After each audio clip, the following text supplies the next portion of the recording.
کہا جاتا ہے کہ گزشتہ وقتوں میں ایک بادشاہ کا وزیر بہت ہی سمجھدار تھا، یعنی بہت ہی عقل مند تھا، جو بادشاہ کے ہر قسم کے مسائل سے اس کو نکال لیتا تھا۔ تو جب اللہ کی طرف سے اس کی موت کا حکم آ گیا تو اسے معلوم ہو گیا کہ اب میرا نہیں بچ سکتا، میرا وقت آخر آ چکا ہے۔ تو اس نے بادشاہ کو بلایا اور بادشاہ سے کہا کہ اب میرا وقت آخر آ چکا ہے، آپ اپنے لیے کوئی اور وزیر منتخب کر لیں۔ تو بادشاہ بہت ہی رنجیدہ ہوا اور اس نے کہا کہ مجھے تم جیسا وزیر کہاں سے ملے گا، تم ہی کوئی بندہ مجھے منتخب کر دو۔ تو اس نے کہا بادشاہ سلامت میں یہ نہیں کر سکتا، میرا تو وقت آخر آ چکا ہے۔ تو بادشاہ نے کہا اچھا کوئی اچھا بندہ منتخب کرنے میں مجھے مشورہ دو۔ تو اس نے بادشاہ کو 3 پتلے دیے اور بادشاہ کے کان میں ان کی صفات بتا دیں، اور انہوں نے کہا کہ انہیں آپ نے چوک میں کسی جگہ پر رکھوا دینا ہے اور لوگوں سے کہنا ہے کہ اس کا فرق بیان کریں، ان تینوں پتلوں کا فرق بیان کریں۔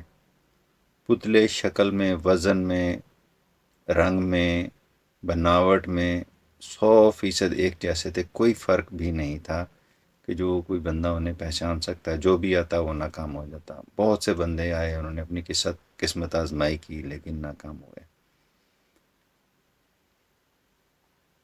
آخر ایک شخص آیا، کہیں سے گھومتا گھومتا، کوئی مسافر تھا، اس کی قسمت تھی، وہ آیا، اس نے آ کے پتلوں کو دیکھا، اس نے اوپر ہاتھ پھیرا، کہیں پر کوئی سوراخ اضافی ہو نہیں، وزن ترازو میں رکھ کے وزن کیا، سب ہم وزن، رنگ روپ ہر چیز بالکل ایک جیسا۔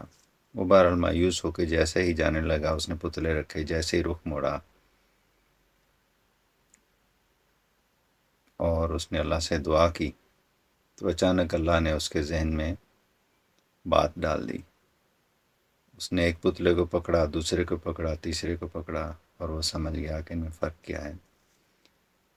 انہیں لیا اور بادشاہ کے دربار میں پیش ہو گیا کہ بادشاہ سلامت، ان کا میں فرق بتلا سکتا ہوں۔ بادشاہ نے کہا اچھا بتلاؤ ان میں کیا فرق ہے۔ اس نے ایک پتلے کو پکڑا، بادشاہ کو پاس بلایا اور اس کو پکڑا اور اس کے کان میں پھونک ماری، تو وہ پھونک اس کے کان سے ہوتی ہوئی اس کے منہ کے راستے سے باہر نکل گئی۔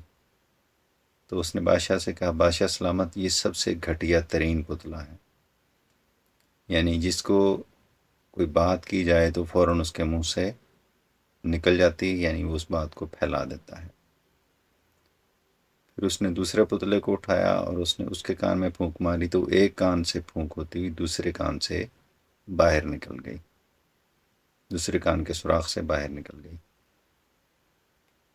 تو اس نے بادشاہ سے کہا بادشاہ سلامت، یہ دوسرے نمبر کا پتلا ہے، جس کا ہمیں نہ کوئی فائدہ نہ کوئی نقصان۔ اس کے بعد اس نے تیسرا پتلا اٹھایا، اس کے کان میں پھونک ماری، تو وہ کہیں وہ منہ یا کان کے سوراخ سے باہر نہیں نکلی بلکہ سیدھا اس کے پیٹ کی طرف رخ کر گئی۔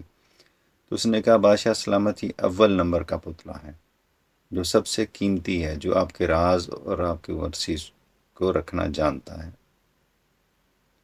تو بادشاہ نے اس شخص کو اپنا وزیر منتخب کر لیا۔ اب ہمیں یہ سوچنا ہے کہ ان 3 پتلوں میں سے ہم کون سا والا ہے۔